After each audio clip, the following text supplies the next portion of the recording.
দলের থেকে জাত আগে বলতেই হুমায়ুন কবিরকে শোকজ করল তৃণমূল সূত্রে খবর, শুভেন্দু অধিকারীর মন্তব্যের প্রতিক্রিয়ায় তার মন্তব্যের জন্য হুমায়ুনকে শোকজ করেছে তৃণমূলের বিধানসভার শৃঙ্খলা রক্ষা কমিটি। 24 ঘন্টার মধ্যে জবাব দিতে বলা হয়েছে।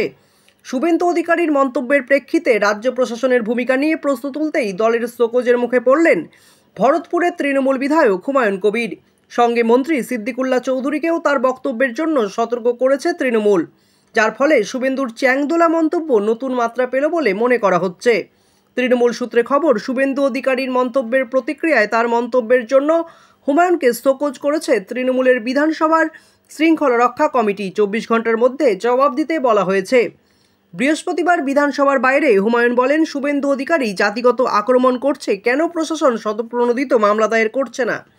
পুলিশ কি নাকে ঠুসি দিয়ে আছে? আমাকে কেন আমার জাতির জন্য এত চিৎকার করতে হয়? কেন এখানে আইন শৃঙ্খলা সমস্যা তৈরি করছে? গোটা একটা মুসলিম জাতিকে আক্রমণ করছে। পুলিশ কেন ব্যবস্থা নিচ্ছে না? ব্যর্থতার কথা আমি বলবো না, পুলিশ নাকে তেল দিয়ে ঘুমোচ্ছে। হুমায়ুন আরও বলেন, গোটা মুসলিম সমাজকে এভাবে কুৎসিত ভাষায় আক্রমণ করা বন্ধ না করলে বা যে কথা বলেছে মঙ্গলবার সেই কথা যদি প্রত্যাহার না করে মুর্শিদাবাদে ওনাকে পাঠিয়ে দেন। আগে থেকে যেন আপনাদের জানিয়ে দেয় কখন যাচ্ছেন, তারপর আমি আমার ভূমিকা দেখাবো, ঘিরে রেখে দেব।